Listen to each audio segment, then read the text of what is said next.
Hello mga kasinsin, magandang umaga, magandang gabi, magandang tanghali. Kung saang sulok man kayo ng mundo naroroon, thank you so much at mag-ingat kayo palagi sa araw-araw na gawain ninyo kung health is very important. So, laging aalagaan ang ating kalusugan.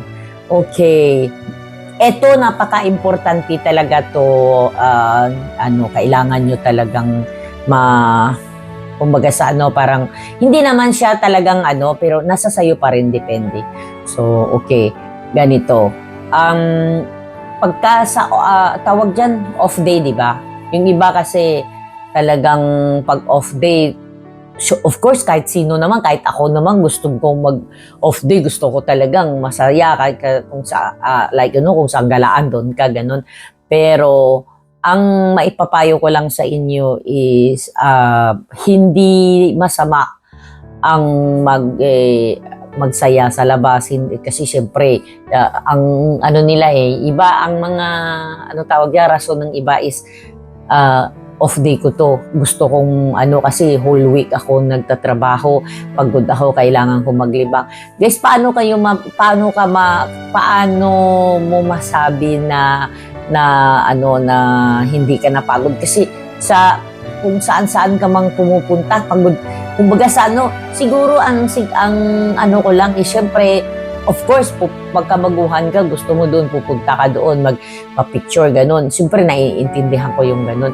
Pero yung, kung ang maganda, kung ako sa, ang maipapayo ko lang is, siguro yung instead na sumasama ka doon sa mga, sa mga galaan na ganyan, gastos lang, ang igagastos nyo doon kung ihahanap nyo ng school na mapapasokan nyo dito na tulad ng, kasi mayroon sa mga OFW dito, mga domestic helper na pwede silang mag-schooling like baking, ganon, tapos yung cosmetology, maraming yung yung sa mga nail, tapos mayroon ding caregiver, massage, ganon.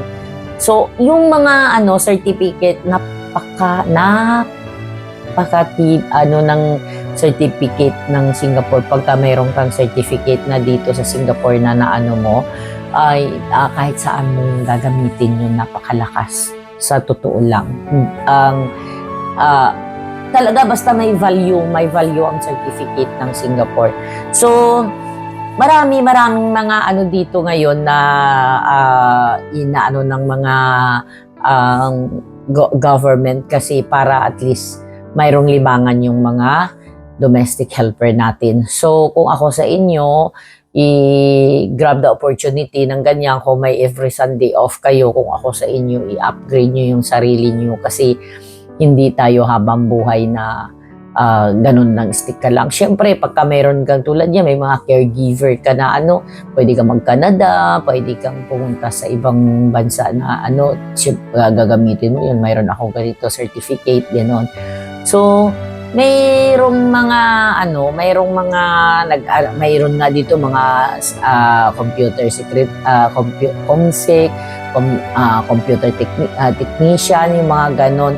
Maraming dito yung IT, yung parang lang, siyempre about sa computer, basta ang daming mga dito, mga courses na pwede nyo, mga short courses na pwede nyo mapag-aralan at magkaroon ng certificate. So, yun lang guys, maraming salamat, thank you so much. Kung may mga question, may mga tanong pa kayo na naagam-agam ko, ano yung mga katanungan nyo na gusto nyong malaman, kung ano yung kasagutan, kung magtanong lang kayo, mag-comment lang kayo, para kung sakali mang natin, sasagutin ko, kung kaya kong sasagutin natin yan.